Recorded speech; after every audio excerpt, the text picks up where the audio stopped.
Préparez-vous à plonger dans un univers absolument fantastique qui a été imaginé et illustré par Mr. Coddington, qui sont des artistes que j'adore. L'école du jeu, en partenariat avec la boutique L'Imaginaire, au-delà de vos attentes.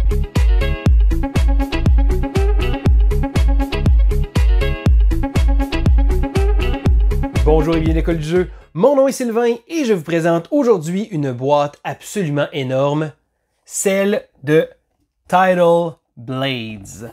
Alors, Tidal Blades, une espèce de grosse boîte, je vous présente aujourd'hui la version Deluxe. Donc, c'est la version Kickstarter, la version qui va être en magasin va être différente, mais j'étais tellement content de recevoir cette boîte-là et j'avais tellement hâte de vous en parler que je me suis dit que je ne pouvais pas attendre une journée plus. Donc, qu'est-ce que c'est Tidal Blades? C'est un jeu de 1 à 4 joueurs d'une durée d'environ, je dirais, 60 minutes. Donc, tout dépend du nombre de joueurs, la partie va être différente. C'est un jeu qui utilise un mécanisme de placement d'ouvriers à la base, mais qui est composé de choses absolument magnifiques. Et là, habituellement, c'est pas le genre, je vais parler du thème, mais là, je veux vous parler de justement cet univers fantastique-là. Donc, ça a été créé par Lina Cossette et David Forêt, qui sont des illustrateurs connus sous le nom de Mr. Coddington. Donc, c'est des gens, des Québécois même, et ils font partie des artistes que j'aime le plus dans le domaine du jeu de société, parce qu'ils sont vraiment incroyables. J'ai d'ailleurs eu la chance, il y a quelques années, de faire une petite entrevue. J'étais allé chez eux, et j'avais eu une entrevue très intéressante, parce que, en plus d'être des artistes hors pair, ça se trouve à être des personnes absolument super. Donc, si jamais vous écoutez cette vidéo-là, bonjour Lina, bonjour David, j'ai bien hâte de repartager une partie avec vous. Mais là, aujourd'hui, je vous parle de Tidal Blades. Je vais vous faire une présentation du jeu parce que oui, en plus d'être magnifique, en plus d'être beau, en plus d'être un univers coloré, il y a également un jeu de société qui se cache en dessous de ça. Mon but aujourd'hui ne sera pas de vous présenter toutes les règles du jeu, donc je vais vous présenter le jeu globalement et vous allez voir que dans cette grosse boîte-là, il y a beaucoup de stock. Donc, c'est parti! Voici donc la boîte absolument énorme de Tidal Blades Heroes of the Reef. Alors, bien entendu, j'aurai pas assez d'espace pour vous montrer un peu tout, mais je vais vous montrer divers éléments du jeu, parce que il y a l'île, si on veut, les îles qui font le plateau principal, mais chaque joueur va également avoir un plateau personnel comme ça ici. Donc, chaque joueur va également avoir des figurines, et là, il s'agit de la version Deluxe, donc un paquet de figurines. Il y a également des ressources qui viennent dans des petits trays comme ça ici, donc des ressources en plastique. Ici, des petits fruits. Donc, c'est vraiment le traitement de luxe total. Il y a également, ici, hors caméra, donc, un autre endroit pour les dés. Et le jeu vient même avec une arène comme ça ici, où on va se servir pour pouvoir lancer les dés et faire les challenges. Donc, ça, c'est certains éléments que j'ai mis hors caméra. Et là, encore une fois, je n'irai pas en détail dans tout le jeu, mais je veux vous montrer globalement qu'est-ce que c'est Tidal Blades. Parce que oui, c'est un jeu absolument magnifique, mais en plus de ça, c'est un jeu qui est pas si compliqué que ça. À la base, c'est un jeu de placement d'ouvriers, où on va devoir placer notre personnage, notre ouvrier, mais également un petit disque comme ça.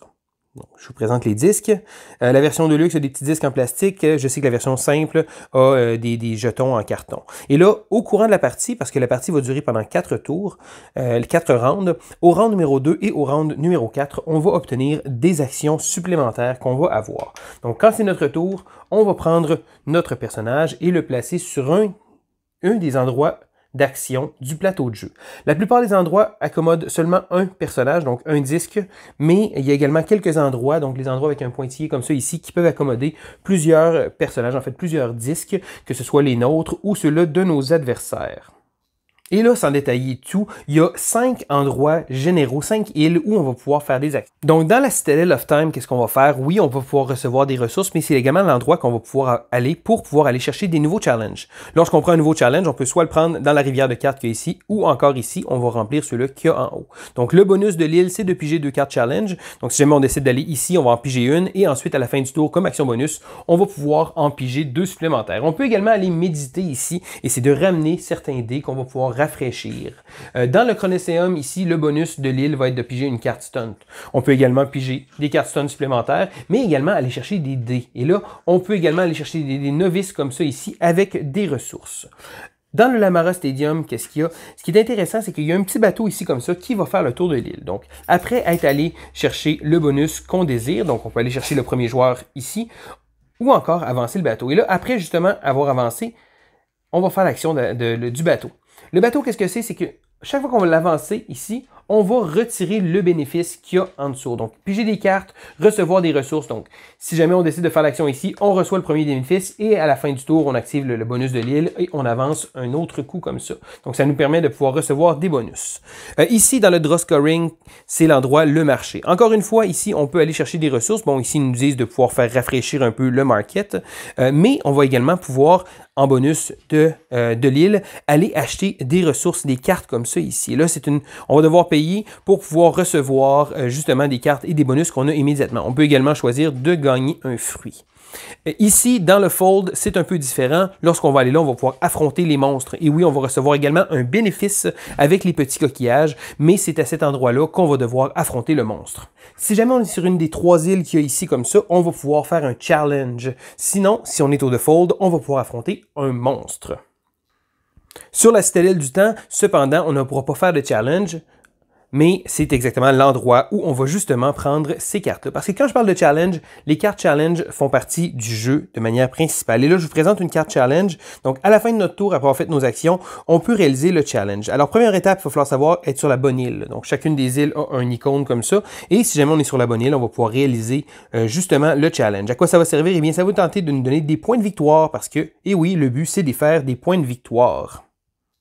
Il faut savoir aussi que si le juge, donc cette petite pièce ici comme ça, si le juge se trouve à être sur notre île, parce que le juge va se transporter d'une île à l'autre, on va pouvoir également gagner des bonus. Parce que on a le Champion Board ici qui va nous servir d'avancer. Il va nous donner des points de victoire à la fin de la partie, mais il va également permettre de pouvoir recevoir des petits bonus, parce qu'on va pouvoir placer des jetons si on est le meneur après le round 1, le round 2 et le round 3. Donc c'est une espèce de façon de se démarquer et tout au courant de la partie, on va être amené à avancer. On va également faire des points selon notre endroit, si jamais on est premier, deuxième ou troisième à la fin de la partie.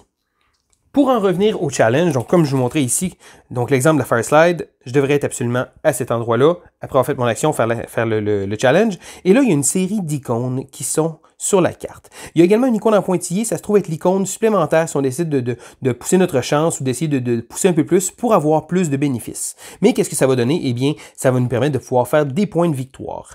Et là, je vous amène vers, justement, l'endroit où on va faire les challenges. Donc, encore une fois, pour la version de luxe. Donc, je le place ici comme ça. Et là, lorsqu'on va faire les challenges, on va devoir lancer un certain nombre de dés, justement, pour avoir ces icônes-là. Parce que les dés qu'on a, au départ, on a des dés de novice.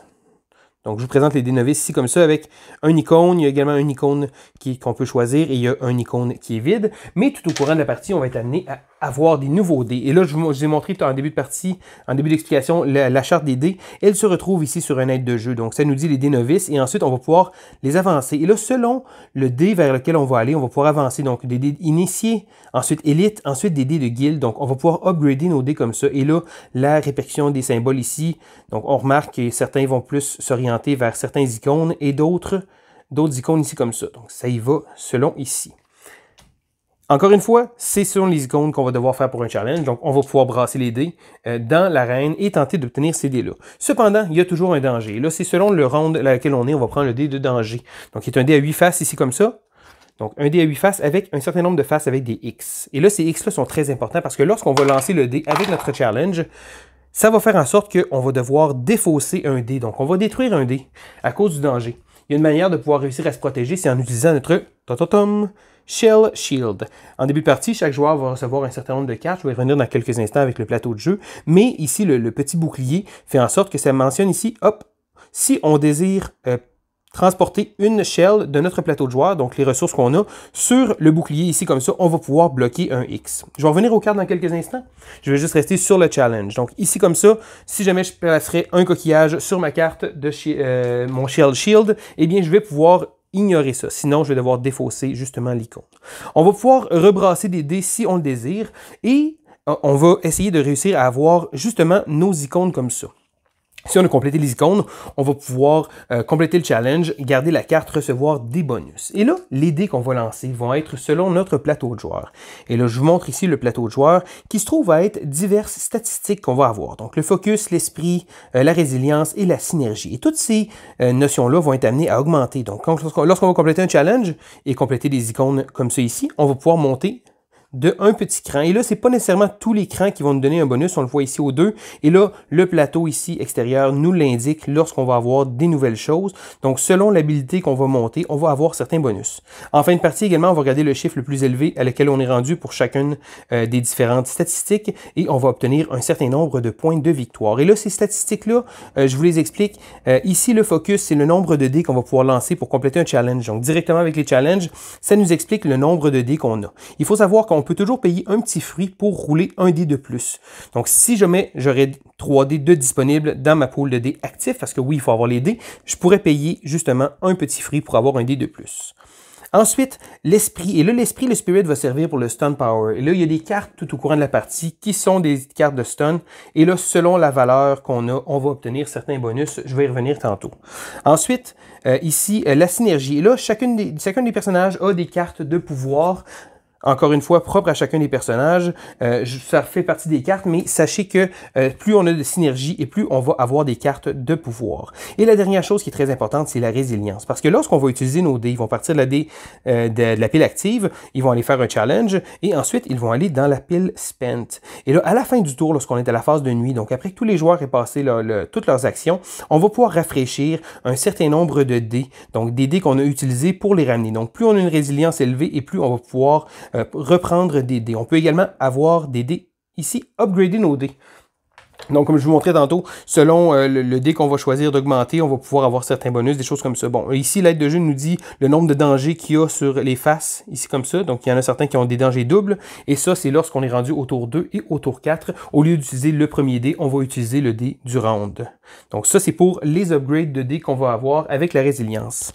Donc, chaque fois qu'on va augmenter, justement, qu'on va finir un challenge, on va pouvoir augmenter d'un certain nombre de clics nos petites roulettes pour pouvoir avoir des actions bonifiées.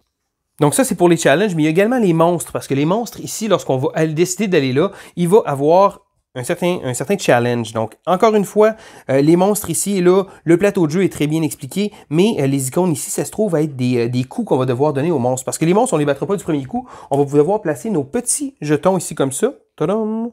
Donc, chaque fois qu'on va réussir à faire un coup sur un monstre, on va pouvoir placer notre jeton et on va savoir ainsi qu'on a participé au combat. Parce que si on n'a pas participé au combat, on a certains malus. Bon, le joueur qui réussit à faire le coup final va pouvoir augmenter sur le champion board, la petite traque tout en haut. Mais ici, il va avoir également la reward. Donc, si jamais on a réussi à vaincre en équipe, les gens vont pouvoir recevoir la reward. Et là, malheureusement, si jamais il y a une invasion, et là, l'invasion, ça va arriver justement à la fin du tour. Je vais expliquer dans quelques instants. On a un malus. Donc, encore une fois, il faut participer pour essayer de vaincre les monstres dans Tidal Blades parce qu'on ne veut pas qu'ils nous envahissent. Lorsque les joueurs vont avoir tous joué leur disque lors du round actif, on va tomber à la phase de la nuit. Et là, pendant la phase de la nuit, il y a quelques petits éléments. Donc, on va regarder voir s'il y a une évasion de monstres, on va tirer un dé et selon les emplacements de monstres qu'il va avoir qui n'auront pas été vaincus, ils vont envahir. Donc, on va également avancer les monstres et là, il y a une petite rivière comme ça qui va se faire et les monstres vont finir par se rajouter. On va retourner également tous les petits marqueurs qu'on a placés sur le plateau de jeu et oui, on va libérer les endroits pour les prochains tours, bien entendu. Ensuite, on va regarder si on est leader ici dans le champion board parce qu'on va marquer des points de victoire et le juge. Donc, cette figurine-là qui sert de bonificateur va changer d'île. On va avancer le marqueur de round et on va débuter un nouveau tour. Je vous parlais des cartes tantôt et je reviens ici aux cartes stunt. Et les cartes stunt sont des bonus qu'on va avoir pendant la partie. Donc, on peut les récupérer de certaines façons. Donc, habituellement, en allant à l'île ici comme ça, c'est également un bonus lorsqu'on va faire n'importe quelle action là. Et ce sont des cartes, bon, encore une fois, toutes sortes différentes. Ils vont nous expliquer des bonus. On peut jouer une carte stunt par tour et ce sont des cartes qui sont très pratiques. Les autres cartes qu'on va pouvoir se servir, et là, chaque petit personnage vient avec son petit deck de cartes de pouvoir ici, qui sont des habilités bonus qu'on va avoir au courant de la partie. Donc, comme je vous expliquais tantôt, on commence avec certaines habilités. Lorsqu'une habilité est sur la table, elle va rester là jusqu'à la fin de la partie. On a débloqué un pouvoir. Et là, les pouvoirs de chacun des personnages vont varier. Je vais vous laisser les découvrir. Chaque joueur va également recevoir des challenges. Encore une fois, il y a certains challenges qui sont propres au personnage. Et ça se trouve à être un nombre de choses qu'on va devoir faire pour obtenir des points de victoire à la fin de la partie. On a également une petite carte qui nous explique la façon de jouer et un petit brin d'histoire sur le personnage parce que l'histoire est très riche, le monde, l'univers est vraiment incroyable. Donc en gros dans Tidal Blade, c'est exactement ce qu'on va devoir faire. On va devoir vaincre des monstres, avoir des challenges pour obtenir des bonus, marquer des points de victoire, essayer de monter sur le champion board. Le jeu vient également avec un mode solo, ici comme ça, que je vais vous laisser découvrir. Donc le jeu se joue un peu différemment de manière en solo et également lorsqu'on joue à 2 joueurs. Donc, il y a quelques petites informations supplémentaires qu'on va pouvoir avoir, mais tout est bien indiqué sur cette aide. On a également un aide de jeu qui est très pratique. Donc, il nous explique justement la façon de faire des points et notre tour, qu'est-ce qu'on va faire. Donc, vraiment, tous les éléments sont très, très bien indiqués, même comment faire les challenges et les monstres. À la fin du 4e tour, on va compiler les points et celui qui a le plus de points de victoire va avoir le titre d'élu et d'être un Tidal Blade.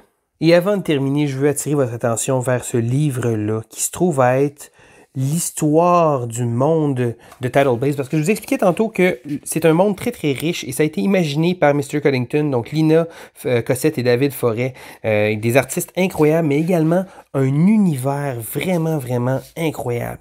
Et là, c'est pas des règles, c'est vraiment de l'histoire, le monde de Tidal Blade, ici comme ça, des illustrations vraiment vibrantes, c'est absolument magnifique. Et là, il nous explique le bel univers. Donc, en plus d'avoir le jeu, on a tout un univers qui se cache en dessous de ça et c'est vraiment impressionnant. Donc, j'ai à peine commencé à le regarder. C'est vraiment de toute beauté. Et il faut se dire également que ça se trouve à être la partie numéro 1. Et oui, il va y avoir des jeux supplémentaires qui vont arriver plus tard. Donc, des jeux qui vont être complètement distincts, mais dans le même univers. Et là, je vous montrais la grosse boîte au départ. À l'intérieur de la grosse boîte, on a même ici une carte du monde. Donc, c'est vraiment absolument magnifique. Donc, c'est pas simplement un thème qui a été collé, c'est un univers complet dans lequel le jeu se déroule. Et voilà, ça fait le tour de ma présentation de Tidal Blade, cette espèce de grosse boîte absolument magnifique-là. C'est un jeu que j'ai très très hâte d'explorer. Et là, malheureusement, bon, j'ai lu les règles, j'ai fait un petit début de partie solo pour bien intégrer les concepts, mais je n'ai pas encore eu l'occasion d'y jouer. J'ai très très hâte parce que malgré le fait qu'au départ, c'est un peu intimidant avec la quantité de matériel et choses comme ça, le jeu est très fonctionnel, des icônes qui sont très claires et un coup, on a passé les livrets de règles qui sont d'ailleurs, entre autres, vraiment magnifiques parce que les exemples viennent illustrer de petites cases, si on veut, d'une histoire et c'est vraiment, vraiment fantastique. Donc, malgré le fait que les livres de règles soient gros, qu'il y ait comme 2 livres de règles, un almanach qui explique toutes les pièces du jeu, un coup qu'on a bien compris comment ça s'emboîtait, c'est très, très intuitif. Donc, j'ai très, très hâte de découvrir ce jeu-là. C'est un Kickstarter que j'avais très, très hâte d'avoir. Ça a pris du temps avant qu'il arrive, mais l'attente en a valu la peine parce que c'est un jeu vraiment magnifique qui prend, oui, un peu de place sur la table, mais dont j'ai très très hâte de plonger dans l'univers. Alors c'était Sylvain pour l'école du jeu et on se dit à la prochaine!